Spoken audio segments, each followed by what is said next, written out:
नमस्कार, अपना प्रदेश उत्तर प्रदेश उत्तराखंड देख रहे हैं आप। मैं हूं आपके साथ पूजा मोहन पांडे। बुलेटिन की शुरुआत बड़ी और अहम जानकारी के साथ। दोनों डिप्टी सीएम को 25-25 जिलों का प्रभार सौंप दिया गया है। जिम्मेदारी बटी है, जिम्मेदारियों में बदलाव किया गया है। आगरा नगर निगम के प्रभारी एके शर्मा बने हैं। शाहजहांपुर नगर निगम के प्रभारी नरेंद्र कश्यप को बनाया गया है। वाराणसी नगर निगम की अगर बात करें तो प्रभारी जयवीर सिंह बने हैं। कानपुर के प्रभारी के तौर पर नंदगोपाल नंदी जिम्मेदारी संभालेंगे। मुरादाबाद के प्रभारी जितिन प्रसाद को बनाया गया है। सहारनपुर के प्रभारी योगेंद्र उपाध्याय हैं। गाजियाबाद नगर निगम के प्रभारी असीम अरुण नियुक्त किए गए हैं। तो वहीं झांसी नगर निगम के प्रभारी के तौर पर बेबी रानी मौर्य, इनको नियुक्ति मिली है। अलीगढ़ की अगर बात करें तो लक्ष्मी नारायण चौधरी। तो बड़ी खबर, अहम जानकारी आपको दे रहे हैं। अगर आप ये सोच रहे हैं कि प्रभारियों में कैसे तब्दीलियां की गई हैं, तो पहले जो आपको प्रभार बताया गया था, जिलों का प्रभार बताया गया था, असल में वो लोकसभा चुनाव की तैयारी थी। लेकिन ये नगर निकाय चुनावों के लिए प्रभारों का डिवाइडेशन किया गया है। तमाम कैबिनेट मंत्रियों के बीच में ग्राउंड जीरो का रुख करेंगे। अनूप हमारे साथ में ग्राउंड जीरो से जुड़े हुए हैं। अनूप, क्या कुछ अपडेट है? देखिए, फिर चाहे वो लोकसभा चुनाव हो या फिर निकाय चुनाव, बीजेपी हर एक तैयारी में 2 कदम आगे है, विपक्षियों से आगे है। और निकाय की अगर हम बात करें तो आरक्षण सूची जारी होने के बाद अब तो प्रहरी भी नियुक्त हो चुके हैं।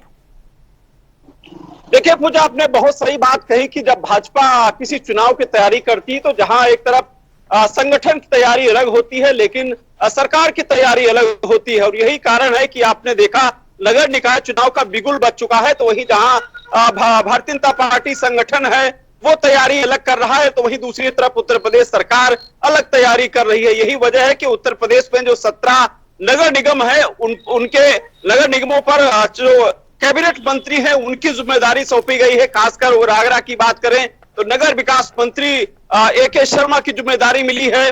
शाहजहांपुर की बात करें तो नरेंद्र कश्यप को जिम्मेदारी मिली है। और प्रधानमंत्री का क्षेत्र वाराणसी की अगर बात करें तो जयवीर सिंह को जिम्मेदारी दी गई है। वहीं कानपुर की बात करें तो नंदगोपाल नंदी को जिम्मेदारी दी गई है। यानी जो नगर निगम जितने भी है उत्तर प्रदेश में 17, उनकी जिम्मेदारी कैबिनेट मंत्रियों को दी गई है। अब बाकी के जो जिले हैं उसमें 25-25 जिले दोनों डिप्टी सीएम को दिया गया है। कुछ स्वतंत्र प्रभार मंत्री हैं, कुछ राज्य मंत्रियों को भी जिम्मेदारी सौंपी गई है। निश्चित रूप से भारतीय जनता पार्टी नगर निकाय चुनाव को लेकर कोई गलती दोहराना नहीं चाहती है, क्योंकि 2024 की लड़ाई लगातार भारतीय जनता पार्टी या सरकार कोशिश कर रही है। एक बात और पूजा, क्योंकि अभी जिस तरीके से भारतीय जनता पार्टी की कोशिश थी कि मुस्लिम समाज को जोड़ने को लेकर के, अभी जो पूरे मंत्रिमंडल की बात करें या फिर अभी जो सूची आई है एमएलसी की, उसमें जो तारिक मंसूर जो एक पासवान समाज से आते हैं, पहले से जो अल्पसंख्यक जो मंत्री हैं दानिश आजाद अंसारी, वो भी पासवान समाज से आते हैं।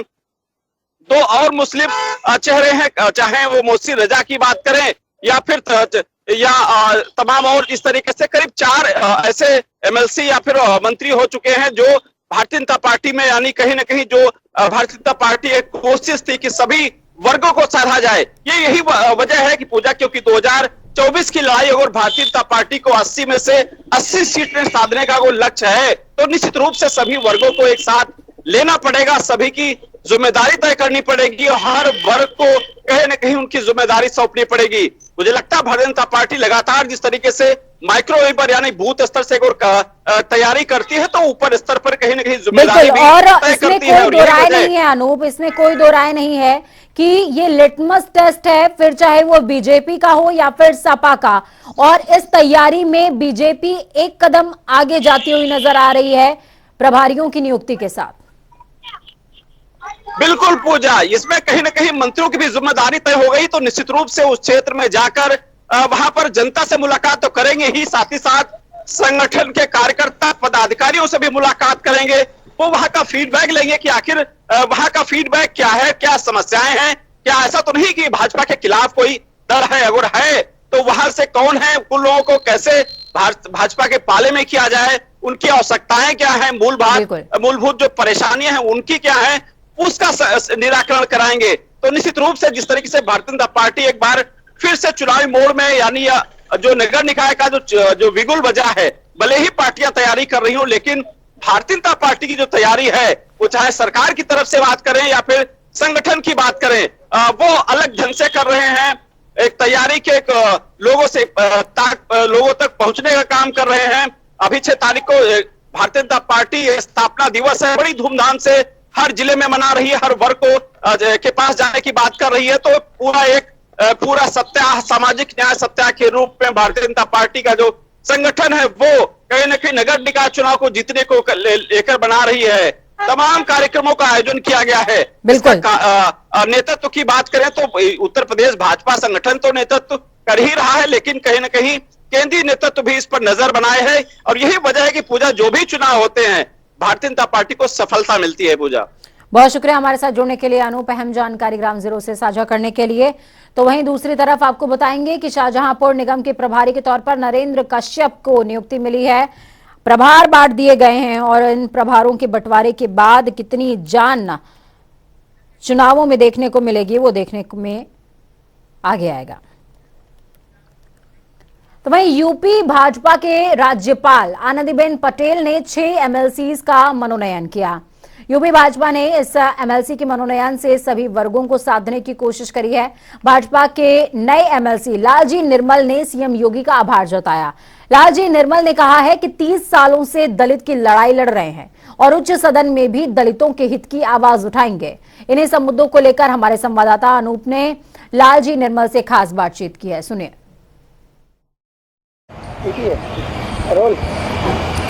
भारतीय जनता पार्टी 6 एमएलसी को मनोनयन को लेकर के एक बार फिर से सभी जातियों को साधने की कोशिश की है। हमारे साथ ज्यादा जानकारी के साथ लालजी निर्मल जी हैं, अंबेडकर महासभा के अध्यक्ष हैं। सर, आपको एक बार फिर से संगठन ने मौका दिया है, उस विश्वास के साथ जिस तरीके से आपने काम किया। जी, निश्चित रूप से मैं बड़ा आभारी हूं भारतीय जनता पार्टी के प्रदेश और केंद्रीय नेतृत्व का, और यशस्वी मुख्यमंत्री योगी आदित्यनाथ जी का, जिन्होंने हमें यह एक अच्छा अवसर भी दिया। और हमारे सदन का जो उच्च सदन है, उसमें जा कर के मैं वंचितों, दलितों, गरीबों, मजलूमों, हाशिए के समाज की आवाज़ उठा सकूंगा, इसका मुझे विश्वास है। और प्रदेश के दलितों में, खासकर से हाशिए के समाज के लोगों में, पिछड़े वर्गों में भी इस बात को लेकर के काफ़ी उत्साह है, क्योंकि अंबेडकर महासभा के माध्यम से मैंने प्रदेश में पिछले 30 वर्षों से दलितों और पिछड़ों के हितों के लिए कार्य किया है। इसलिए पूरे प्रदेश में भी उल्लास का माहौल है। भारतीय जनता पार्टी ने जो विश्वास व्यक्त किया है, मैं उसके अनुरूप कार्य करूंगा। सरकार की जो नीतियां हैं उसको जन जन तक पहुंचाऊंगा, और विशेषकर जो समाजवादी पार्टी और बहुजन समाज पार्टी की दलित विरोधी नीतियां हैं, मैं पूरे प्रदेश में जा कर के लोगों से संवाद करूंगा, प्रेस वार्ता करूंगा। विशेषकर समाजवादी पार्टी ने, जैसे अभी कल ही उन्होंने माननीय कांशीराम की प्रतिमा का अनावरण किया, जबकि कांशीराम के सबसे बड़े विरोधी अखिलेश यादव हैं। मुझे अच्छी तरह याद है 2012 में जब सत्ता में आए थे अखिलेश यादव बतौर मुख्यमंत्री, उन्होंने ज्वाइन करते ही, मुख्यमंत्री का पदभार ग्रहण करते ही सबसे पहले जो कार्य किया था वह माननीय कांशीराम जी की जो छुट्टी थी परिनिर्वाण दिवस की मिलती थी 6 दिसंबर को, उसको समाप्त कर दिया था। लेकिन इस मूर्ति को जिस तरीके से अनावरण कल किया रायबरेली में, तो क्या लगता है क्या कि दलित वोट को लुभाने के चक्कर में समाजवादी पार्टी ने अपने शासनकाल में दलितों का इतना विरोध किया है, जो उनके ज़मीन के अधिकार छीन लिए, जो नई राजस्व संहिता है उसमें जो अनुसूचित जातियों को पट्टे में आवंटन में प्राथमिकता मिलती उसको ख़त्म कर दिया। इन्होंने बहुजन महापुरुषों का अपमान किया, संत रविदास का अपमान किया, बाबा साहब डॉक्टर अंबेडकर का अपमान किया। इन लोगों के नाम से जो संस्थान बने थे उनसे डॉक्टर अंबेडकर का, माननीय कांशीराम का नाम हटा दिया। तो इस प्रकार से इन्होंने जो दुष्कृत्य किए हैं दलितों के प्रति, वो आने वाले कई दशकों तक दलित भूल नहीं पाएगा। उच्च सदन की गरिमा के अनुरूप मैं चाहूँगा कि उच्च सदन में जा कर के एक स्वस्थ बहस हो और जो हमारी उच्च सदन की गरिमा है मैं चाहूँगा कि वह दिखाई पड़े। शुक्रिया। तो लालजी निर्मल जी दलितों के एक बड़े नेता माने जाते हैं और उनका कहना है कि उच्च सदन में भी दलितों का प्रतिनिधित्व करते हुए उनकी बात को आगे बढ़ाएंगे। कैमरा पर्सन आशीष के साथ अनुप सिंह, जनता टीवी, लखनऊ। उत्तर प्रदेश स्थानीय नगर निकाय चुनावों को लेकर सभी पार्टियों ने सियासी बिसात बिछानी शुरू कर दी है। ऐसे में आरएलडी ने सभी समाजवादी पार्टी के साथ जो नेता हैं उनके साथ में लड़ने का ऐलान करते हुए 7 सदस्यीय समन्वय समिति का गठन किया है। ये सदस्य सपा से सीटों को लेकर समझौता करेंगे। जनता टीवी ने खास बातचीत की है रामाशीष राय से। उन्होंने कहा है कि बस सीटों को लेकर स्थिति साफ होनी बाकी है, इसलिए समिति गठन किया गया है। निकाय चुनाव को लेकर उत्तर प्रदेश में हलचल तेज है। लगातार पार्टियां सक्रियता बरत रही हैं। इस बार आपको बता दूं कि आरएलडी ने भी अब समिति का गठन कर 7 सदस्यीय समिति का गठन हुआ है, जिसमें समाजवादी पार्टी से लेकर समझौता सीटों को लेकर किया जाएगा। इस वक्त हमारे साथ आरएलडी के प्रदेश अध्यक्ष रामाशीष राय हैं, उनसे ही बातचीत करेंगे आखिर उनका क्या कुछ कहना है। लगातार निकाय चुनाव को लेकर हलचल तेज होती जा रही है। समाजवादी पार्टी से सीटों को समझौता को लेकर आपने 7 सदस्यीय समिति का भी गठन किया है, क्या कुछ देखने को मिलेगा? देखिए, इस चुनाव की तैयारी राष्ट्रीय लोकदल बहुत पहले से कर रहा था और उसी चुनाव को ध्यान में रखते हुए पूरे प्रदेश के करीब 55-56 जिलों में मेरा दौरा भी हो चुका था। तो हम लोग तो पहले से तैयारी कर रहे थे। बीच में चुनाव स्थगित हो गया था, अब पुनः चुनाव की आपने तो अकेले भी लड़ने की तैयारी की थी? हाँ, हमारी पहले अकेले लड़ने की तैयारी थी, लेकिन बाद में तय हुआ कि नहीं, मिल के लड़ा जाएगा। समाजवादी पार्टी उन सहयोगी पार्टियों को लेकर चल रही है। लगातार देखा कि 2017 में जब ये नगर निकाय का चुनाव हुआ था तो समाजवादी पार्टी को एक भी सीट नहीं मिले थे। तो आपको लगता है कि आरएलडी उनको मजबूती देगी? देखिए, दोनों दल मिल के लड़ेंगे और अच्छे उम्मीदवारों का चयन करेंगे तो निश्चित दोनों को सफलता मिलेगी। दोनों प्रदेश में अच्छी संख्या में सीट जीत करके आएंगे। मतलब समाजवादी पार्टी को आप मजबूती देने में पूरे आगे रखेंगे? बिल्कुल, दोनों जब आपस में लड़ेंगे तो एक दूसरे की मजबूती मिलेगी। 2017 में 277 सीटों पे आपने चुनाव लड़ी, 266 पे आपकी जमानत जब्त हो गई थी। 34 सीटें आपको मिली थी, जिसमें से 8 सीटें पे 2022 के चुनाव में आपने जीत दर्ज की। आपको लगता है कि समाजवादी पार्टी से कितनी सीटों की मिलने की उम्मीद है? देखिए, वो चुनाव अचानक अकस्मात लड़ा गया था। ये तो अकस्मात नहीं है। अब तो तैयारी करके लड़ा जा रहा है, इसलिए मुझे उम्मीद है कि अच्छी संख्या में लोग जीत करके आएंगे और प्रदेश में एक बदलाव देखने को मिलेगा इस चुनाव से। सहारनपुर, बरेली, मुरादाबाद तमाम ऐसी सीटें हैं, आगरा हो, जिसमें समाजवादी पार्टी के साथ साथ आरएलडी के भी समीकरण साधते हैं। आपको लगता है कि समाजवादी पार्टी के साथ आरएलडी का जो समीकरण का टकराव होगा, वहां पे समाजवादी पार्टी और नगर निगम की सीटें, नगर पालिका, नगर पंचायत की सीटों में समझौता करेगी जल्दी? देखिए, दो दलों के बीच में जब समझौता होता है तो कुछ न कुछ सीटों पर ऐसा मामला बन जाता है कि आपस में थोड़ी बहुत तकरार होती है, लेकिन बैठ करके इस समस्या का समाधान बातचीत से कर लिया जाएगा, ये मुझे पूरा उम्मीद है। मेरठ की वो सीट है जहां पे आरएलडी का मेयर भी रहा है, तो मेरठ की सीट को आप लेना बिल्कुल चाहेंगे? और साथ ही साथ अलीगढ़ में चौधरी चरण सिंह के जमाने से लेकर देखा जाए तो वहाँ पे आपके सभी सीटों के, यहाँ तक कि कितने बार देखा गया कि भाजपा के रहते जनता पार्टी के आपने सभी सीटों पर जीत दर्ज की। वो एक तरह पुश्तैनी जगह माना जाता है। तो आपको लगता है कि आरएलडी के लिए अलीगढ़ हुआ या फिर मेरठ हुआ, वहाँ पे वर्चस्वता की लड़ाई बढ़ जाएगी समाजवादी पार्टी के साथ? नहीं, कोई वर्चस्वता की लड़ाई नहीं बढ़ेगी। हमारे दोनों नेता सूझबूझ वाले हैं, बैठ करके आपस में तय कर लेंगे, सम्मानजनक समझौता होगा। पश्चिम में स्वाभाविक है कि आरएलडी पश्चिम में मजबूत है। अलीगढ़ कमिश्नरी, आगरा कमिश्नरी, मेरठ कमिश्नरी, सहारनपुर, इन कमिश्नरियों में आरएलडी का प्रभाव ज़्यादा है, बहुत मजबूत है, जनाधार ज़्यादा है, इसलिए स्वाभाविक है कि उधर आरएलडी। लखनऊ आपको देगी? नहीं, लखनऊ हम मांगेंगे भी नहीं। लखनऊ में समाजवादी पहले आप पीछे हटेंगे, जहाँ हमारे कैंडिडेट जीतने वाले। अक्सर मैं आपसे ये हमेशा सवाल पूछती हूँ कि पूर्वांचल को लेकर अलगाव के आरोप लगते रहते हैं। आरएलडी के पश्चिमी क्षेत्र की पार्टी है, पश्चिमी क्षेत्र के लोगों को वर्चस्वता दी जाती है। हालांकि ठीक है कि आपको पूर्वांचल क्षेत्र से आपको चेहरा दिया गया प्रदेश अध्यक्ष के तौर पे, लेकिन आपको लगता है कि पूर्वांचल के क्षेत्र में आप सीटों की दावेदारी करेंगे नगर निकाय चुनाव में? जी बिल्कुल करेंगे। पिछले चुनाव में भी आरएलडी के जौनपुर में 2 नगर टाउन एरिया में हमारे उम्मीदवार जीत करके आए थे, अपने बलबूते जीत के आए थे। केराकत में और एक और सीट पर हमारे नगर पालिका टाउन एरिया के अध्यक्ष जीत करके आए थे। कई जिलों में सभासद जीत करके आए थे। तो आज हम लोगों ने तैयारी किया है, तो पूरब से लेकर के पश्चिम तक जहां हम जीत सकते हैं, वहां हमारे पास जहां जिताऊ कैंडिडेट है उनको लड़ाने पर विचार किया जाएगा। 16 में से नगर निगम की जो सीटें हैं उसमें से कितनी सीटों पे आपको लगता है कि समझौता हो सकता है, किन सीटों पे कर सकते हैं, कुछ बता सकते हैं? देखिए, अभी बातचीत नहीं प्रारंभ हुई है। आपकी तो कुछ प्राथमिकता होगी।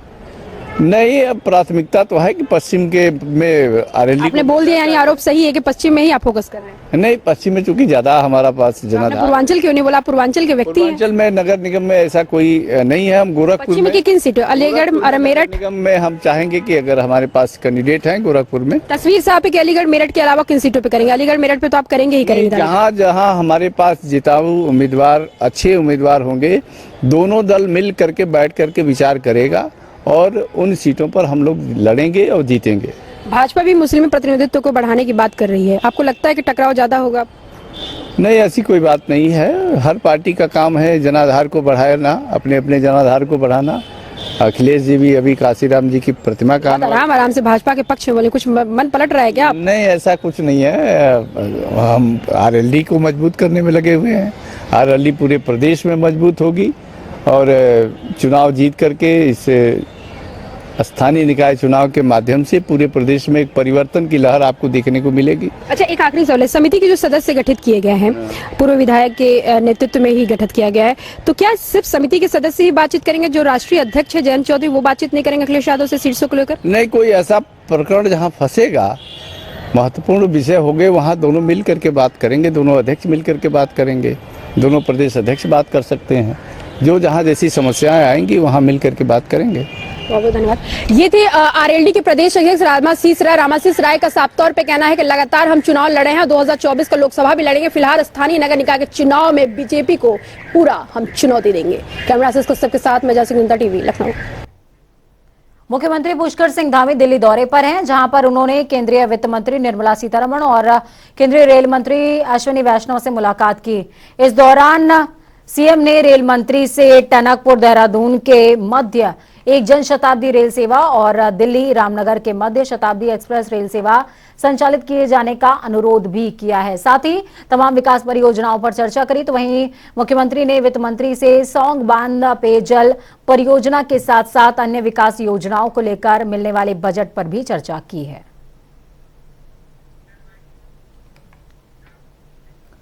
चारधाम यात्राओं की व्यवस्था की तैयारियों को लेकर आज जिलाधिकारी अभिषेक रोहेला ने निरीक्षण किया। जिलाधिकारी ने उत्तरकाशी से गंगोत्री तक यात्रा पड़ाव पर जुटाई गई आधारभूत सुविधाओं और निर्माण कार्य का स्थलीय निरीक्षण किया और जायजा लिया है। निरीक्षण के दौरान एसपी अपर्ण यदुवंशी भी उनके साथ मौजूद रहे। वहीं जिलाधिकारी ने नवनिर्मित शौचालय में पानी का संयोजन करने के निर्देश दिए हैं। सड़क मार्ग को समतलीकरण करने के बीआरओ को भी निर्देश दिए हैं। कांग्रेस के वरिष्ठ नेताओं पर लगाए गए आरोपों को लेकर आज महानगर अध्यक्ष सीपी शर्मा के सवालों के कटघरे में खड़ा कर दिया गया है। कांग्रेसियों का कहना है कि महानगर कांग्रेस किराए के लोगों पर नहीं चलेगा। सीपी शर्मा को वरिष्ठ जनों का सम्मान करना होगा, नहीं तो पार्टी कार्यकर्ता उन्हें अनुशासन सिखा देंगे।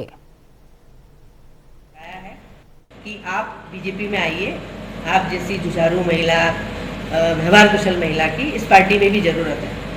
और आपको जो है मेयर का इलेक्शन, मैंने कहा बातों बातों में, मैंने कहा आपके पास तो 12 कैंडिडेट है और मैं पार्टी छोड़ के क्यों आऊँ?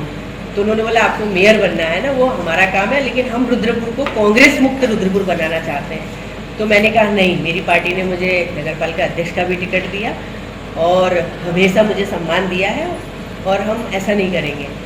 ठीक है, बात आई गई हो गई, सीट रिजर्वेशन हुई, लेकिन आज ये जो सीपी शर्मा वो आरोप, वित्तीय वर्ष यानी कि 1 अप्रैल से प्रदेश में जहां एक और शराब के दाम घटे हैं, तो वहीं दूसरी तरफ उत्तराखंड में बिजली और पानी महंगा हो गया है, जिसके चलते आज राजधानी देहरादून में आम आदमी पार्टी ने राज्य सरकार के खिलाफ जमकर विरोध प्रदर्शन किया। इस दौरान मौजूद प्रदेश प्रवक्ता कमलेश रमन ने कहा कि प्रदेश की धामी सरकार ने शराब को सस्ता कर दिया, लेकिन दूसरी ओर स्कूल की किताबों पर जो टैक्स है वो बढ़ा है। सरकार का एक नया फरमान जारी हुआ कि 1 अप्रैल से शराब सस्ती हो जाएगी। ठीक है, आपने शराब सस्ती कर दी, लेकिन उन किताबों का क्या जिसमें आपने 48% बढ़ा दिया।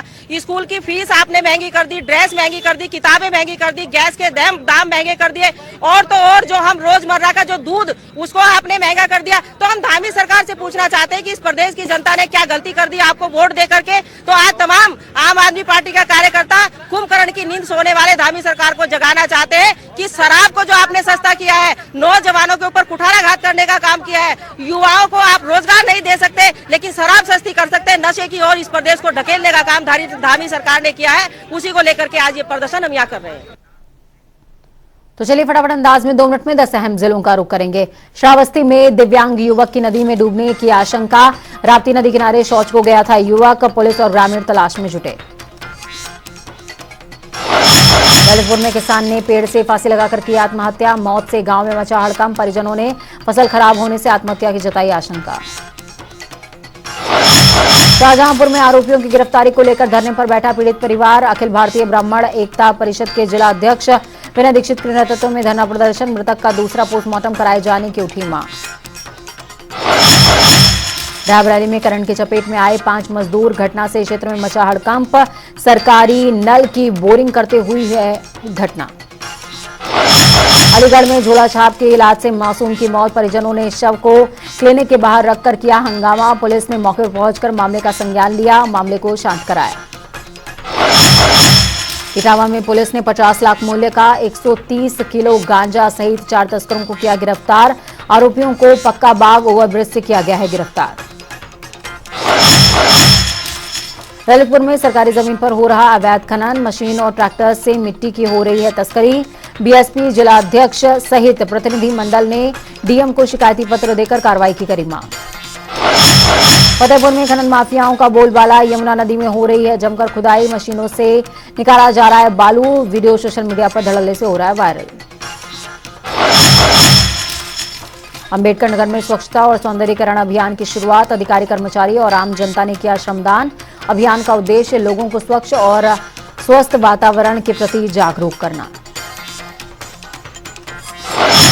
आगरा में दरोगा और एमएलए आमने सामने, सदर थाने में दोनों में हुई जमकर बहसबाजी, पैरवी करने पहुंचे थे एमएलए जीएस धर्मेश। विवाद का वीडियो तेजी से हो रहा है वायरल।